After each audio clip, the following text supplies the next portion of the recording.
ओफो, आपको अब यहाँ आकर भी बस सोना ही है? बाहर सब कुछ कितना खूबसूरत लग रहा है। चलिए ना, घूम कर आते हैं। सुगंधा, थोड़ी देर सोने दो ना। अभी तो 8 ही बजे हैं। 10 बजे चलेंगे। ठीक है, पक्का। ये है सुगंधा और कुणाल, जो इस खूबसूरत से हिल स्टेशन पर घूमने आए हैं। कुणाल की टूर जॉब है, तो उसे घूमने फिरने में ज्यादा इंटरेस्ट नहीं है। लेकिन सुगंधा तो पहली बार घर से इतनी दूर आई थी, तो उसका मन तो होटल के अंदर लग ही नहीं रहा था। अब क्या करूं, ये तो उठ ही नहीं रहे और मैं यहाँ बोर हो रही हूँ। चलो बाहर जाकर चाय ही पी लेती हूँ। सुनो, ये रूम सर्विस से भी कोई फोन क्यों नहीं उठा रहा? मैडम जी, वो सब तो 11 बजे तक आएंगे। वैसे आपको कुछ चाहिए तो मुझे बताइए। नहीं, बस खाली थी तो सोचा चाय ही पी लूं। आप 2 मिनट रुकिए मैडम जी, मैं बस अभी चाय बना कर लाई। अरे वाह, चाय तो बहुत ही बढ़िया बनाई तुमने। नाम क्या है तुम्हारा? शुक्रिया मैडम जी, मेरा नाम राधा है। वैसे आप अगर बोर हो रही हैं तो कहीं घूम आइए ना, यहाँ तो बहुत सारी जगह है घूमने के लिए। हाँ, घूमना तो है, लेकिन मेरे हस्बैंड अभी सो रहे हैं। मैडम जी, आप बिल्कुल भी चिंता मत कीजिए, मैं बस यहाँ का सारा काम फिर आप मेरे साथ चलना घूमने। क्या, तुम्हारे साथ? लेकिन मेरे हस्बैंड? आप उनसे पूछ लीजिए, अगर वो हाँ कहें तो चलिए, वरना रहने दीजिए। ठीक है, मैं उनसे पूछ कर तुम्हें बताती हूँ। अब नहीं, रुको, मैं चलता हूँ तुम्हारे साथ। ऐसे अकेले किसी के साथ नहीं जाना।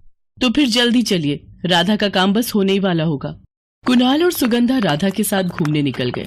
राधा ने उन्हें कई जगह घुमाई। पूरा दिन कैसे निकल गया ये पता ही नहीं चला। अरे बस करो यार, मैं अब और नहीं चल सकता। अब मैं टैक्सी बुला रहा हूँ, वापस होटल चलते हैं। और राधा, तुम्हें कहाँ छोड़ना है? कहीं नहीं साहब, यहाँ से मेरा घर थोड़ा ही दूर है, मैं चली जाऊंगी। नहीं राधा, हम तुम्हें तुम्हारे घर तक छोड़ेंगे, तुम चलो हमारे साथ। कुछ ही देर में टैक्सी आ गई और वो तीनों सबसे पहले राधा के घर की तरफ चल दिए। बस मैडम जी, गाड़ी रुकवा दीजिए।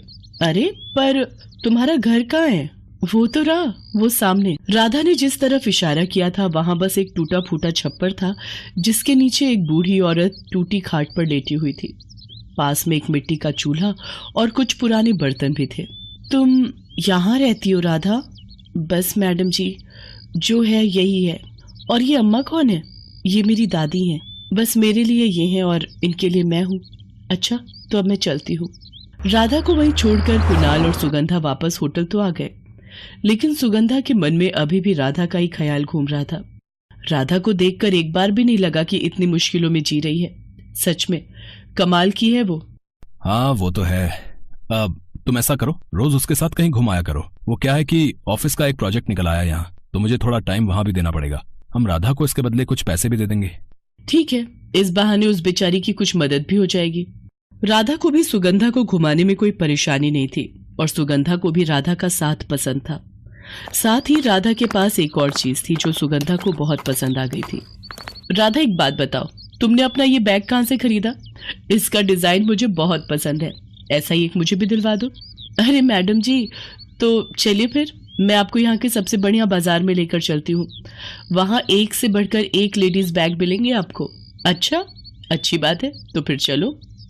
राधा सुगंधा को बाजार लेकर गई, जहाँ लेडीज बैग्स की कई सारी दुकानें थी।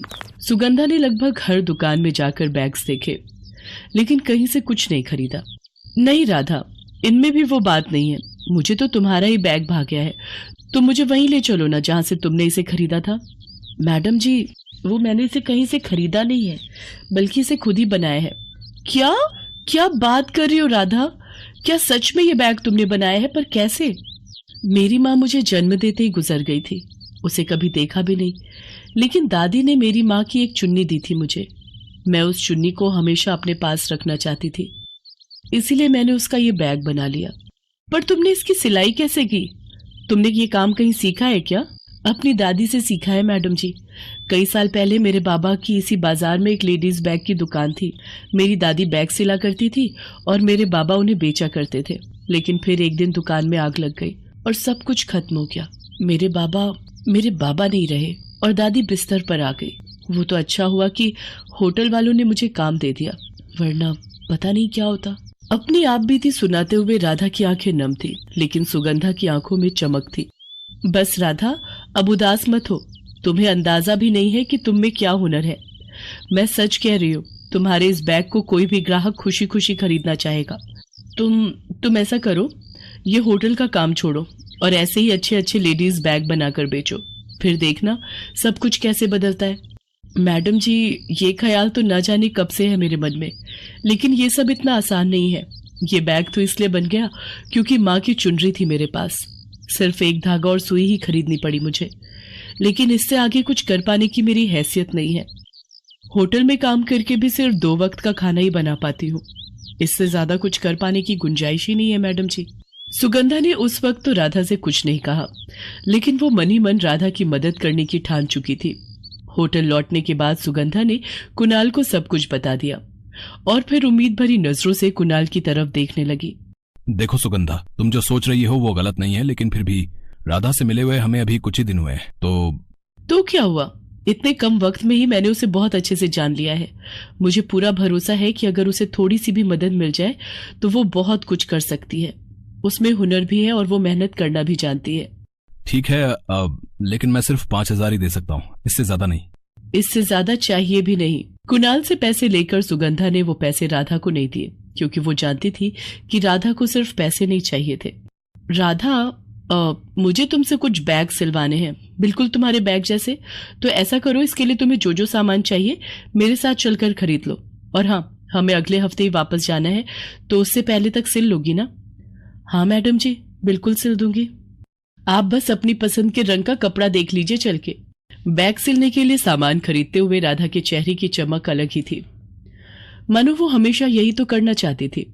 दिन भर खूब सारी शॉपिंग के बाद सुगंधा ने राधा को उसके घर छोड़ा और फिर जाते हुए उससे कहा, राधा, ये सारे बैग हाथ से सिलोगी तो बहुत वक्त लग जाएगा। ऐसा करो, ये पैसे रखो और कल ही जाकर अपने लिए एक सिलाई मशीन भी खरीद लेना। लेकिन मेम साहब, ये पैसे, इन पैसों को अपनी सिलाई के पैसे समझकर रख लो, ठीक है? राधा अगले ही दिन अपने लिए एक सिलाई मशीन खरीद लाई और अब वो होटल के काम के साथ साथ पूरे मन से बैग सिलने का काम भी करने लगी। 1 हफ्ता कैसे बीत गया पता ही नहीं चला और आखिरकार सुगंधा और कुणाल के वापस जाने का वक्त आ गया। मैडम जी, ये आपके सारे बैग, एक बार सबको अच्छे से देख लीजिए। अगर कुछ बदलना होगा तो मैं घर ले जाकर कर दूंगी। नहीं, उसकी जरूरत नहीं है राधा, तुम ये सारे बैग यहाँ रख दो। और सुनो, हम लोग शाम को 6 बजे यहाँ से निकलेंगे। मुझे बाय कहने तो आओगी ना? हाँ मैडम जी, बिल्कुल आऊंगी। देखते ही देखते शाम हो गई। कुणाल और सुगंधा जाने के लिए तैयार थे, तभी राधा वहां हाफती हुई पहुंची। मैडम जी, माफ कर दीजिए, थोड़ी देर हो गई इसे बनाने में। ये लीजिए, इसे मेरी निशानी समझकर अपने पास रखना हमेशा। ये कहकर राधा ने एक लेडीज बैग सुगंधा की तरफ बढ़ा दिया। वो देखने में बिल्कुल वैसा ही था जैसा कि राधा ने अपनी माँ की चुनरी से बनाया था। ये तो तुम्हारा है ना? नहीं मैडम जी, मेरा बैग तो ये रहा। मैंने इसे फिर से बनाया है आपके लिए। सब कुछ आसान था, बस बिल्कुल एक जैसा कपड़ा ढूंढने में थोड़ा वक्त लग गया। सुगंधा और कुणाल एक दूसरे को देखकर मुस्कुरा दिए और फिर सुगंधा ने अपने बैग से नोटों की एक मोटी सी गड्डी निकाली और उसे राधा की तरफ बढ़ाते हुए बोली, ये लो राधा, ये रख लो। मैडम जी, इतने सारे पैसे? नहीं, आप पहले ही मुझे सिलाई मशीन के लिए काफी पैसे दे चुकी हैं, अब मैं आपसे कुछ नहीं ले सकती। ये पैसे तुम्हें लेने ही होंगे राधा, क्योंकि ये तुम्हारी पहली कमाई है।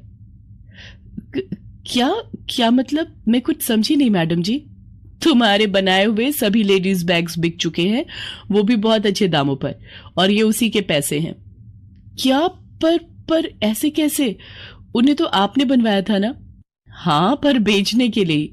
मैंने एक ऑनलाइन सेलिंग ऐप में तुम्हारे बनाए गए बैग्स की फोटो अपलोड कर दी थी और जैसा कि मुझे उम्मीद थी, कुछ ही घंटों में तुम्हारे बनाए सारे के सारे बैग्स बिक गए। सबकी ऑनलाइन पेमेंट आ चुकी है, अब बस बैग्स की डिलीवरी करवानी है।